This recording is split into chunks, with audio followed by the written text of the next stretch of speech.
देती है, लेकिन सुई जो होती है वो जोड़ने का काम करती है। अब सोच लो कि आप कैंची बनना चाहती हैं कि सुई बनना चाहती है। आप परिवार को लेकर के चलना, साथ में लेकर के चलना चाहती है कि तोड़ना चाहती है। आज देख रहे हैं हम बेटियों को क्या संस्कार दे रहे हैं। आप बेटियों को अच्छे संस्कार दे दीजिए। आज जो बेटी है ना, आज स्वतंत्रता के नाम पर आज पढ़ी लिखी जो बेटियां जो पढ़ रही है, आज हमने कहा कि स्वतंत्रता, हमें तो स्वतंत्रता चाहिए। स्वतंत्रता किसको कहा है? स्वतंत्रता का मतलब हम नहीं समझ पाए। हमने तो स्वतंत्रता को वो मान लिया कि हम आजाद होकर के घूमे, हम आजाद पंछी, हम किसी का कहना ना माने, ना सास का माने, ना ससुर का माने, ना पापा का माने, ना माँ का माने, ना किसी का ना माने, और हम स्वतंत्र होकर के घूमे। स्वतंत्रता इसको नहीं कहा। शिक्षा का मतलब ये नहीं है कि आप स्वतंत्र अपनी मनमानी करें, ये भी नहीं है। स्वतंत्रता का मतलब है कि आप घर और परिवार को लेकर के समाज का कार्य करें, समाज को उन्नति पे बढ़ाएं, ये होता है स्वतंत्रता का मतलब। लेकिन आज हमने गलत ही ले लिया है उसको, वो गलत लेकर के ही आज हम चल रहे हैं। किसी की नहीं मानेंगे हम, तो बस हमारे मन में आएगा वो करेंगे। मैं ये नहीं कहती हूँ बेटियों को आप शिक्षा दीजिए। आज देखिए हमारे समाज में कितनी कितनी वीरांगना हुई है। आज आपने देखा होगा कि हमारे बिहार में फूले भाई सावित्री का नाम सभी ने सुना है।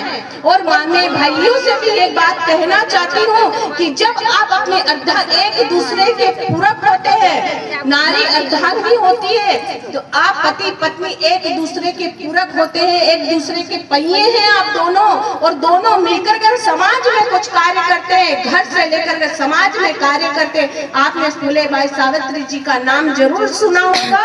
उन्होंने जो अलग जगाया, आज बच्चे बच्चे हर स्त्री के, हर पुरुष के उनके युवा के नाम है कि फूलाबाई कौन थी, और उन्होंने कितने कष्ट सहकर और समाज में अपना इतिहास में अपना नाम दर्ज करके गई है। तो माताएं, शिक्षा इसको कहते हैं। कितना कष्ट उठाया उन्होंने समाज के लिए, नारी के लिए, उन्होंने कितना कुछ नहीं किया। सोचे कितना उनके जीवन में परेशानी आई होगी, कितनी संकट आई होगी, लेकिन उन संकटों को झेल करके उन्होंने आज इतिहास में अपना नाम को दर्ज करवा दिया है। तो वो भी तो स्त्री थी, वो भी तो एक महिला थी। जीजाबाई का नाम आपने सुना होगा, मीराबाई जी का नाम आपने सुना होगा।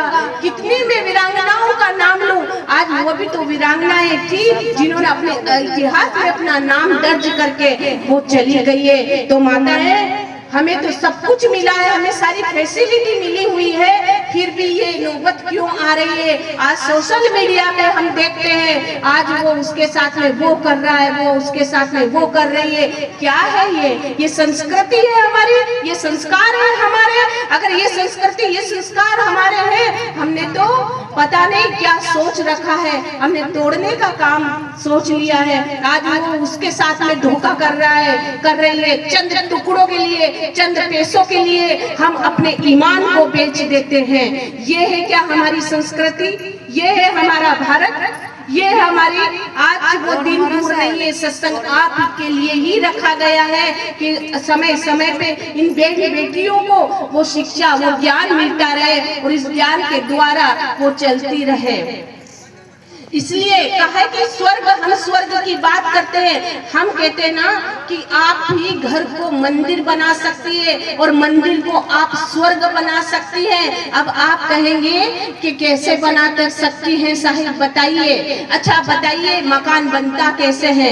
मकान बनता है ईंट, पत्थर, सीमेंट, लोहा, लकड़ी से मकान बनाया जाता है, लेकिन मंदिर आपस के प्रेम से बनाया जाता है। एक दूसरे से आप प्रेम करोगे तो वहाँ एक सुंदर घर का निर्माण होगा, और वहाँ पर एक दूसरे की बात को समझी जाएगी। जब आप एक दूसरे की बात को मानेंगे, आप एक दूसरे की बात को समझेंगे, आप एक दूसरे के दर्द को समझेंगे, आप एक दूसरे के दुख को महसूस करेंगे, आप एक दूसरे से हृदय में प्रवेश करें, आप एक दूसरे के हृदय में प्रवेश करेंगे प्रेम पूर्वक। वो घर एक, वहाँ पर एक स्वर्ग की स्थापना होगी।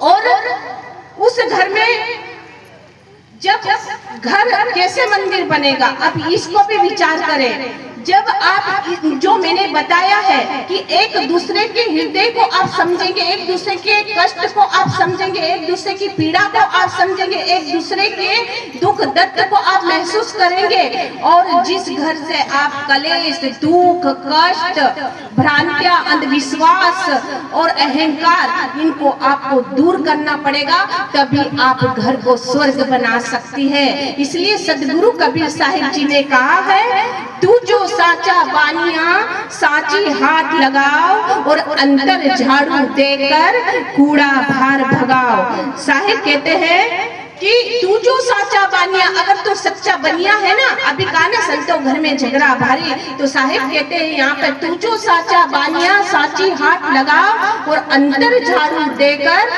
बाहर कूड़ा बाहर भगाओ। यानी सबसे मेन चीज क्या है कि हमारे जो जितने भी विकार बनते हैं, जितने भी जो भी झगड़े हो रहे हैं, ये कहाँ से हो रहे हैं? ये बाहर से हो रहे हैं, अंदर से। तो साहिब कहते तेरे अंदर जो विकार है उसको तू सत्संग के माध्यम से, सत्संग के संतों के वचनों के साधना से तू झाड़ू लगा के ये अंदर तूने जो कूड़ा कचरा जो भर रखा है, जो अंधविश्वास, जो भ्रांतियां, इतने तरह की मानंदियां जो तुमने भर रखी, इनको बाहर करना होगा, तभी तुम निर्मल होगे, तभी तुम मधुर भाषणी होगी, तभी तुम्हारे अंदर प्रेम उत्पन्न होगा, तभी तुम दूसरों के साथ में अच्छा व्यवहार कर पाओगी। लेकिन हम ये कुछ भी नहीं, बस हम सत्संग सुनते हैं, सत्संग में बैठते हैं, सत्संग को सुन करके बस चले जाते हैं, फिर हमारा कोई मंथन, कोई विचार नहीं होता है। बहनों, एक बात बताते हूँ, इसलिए किसी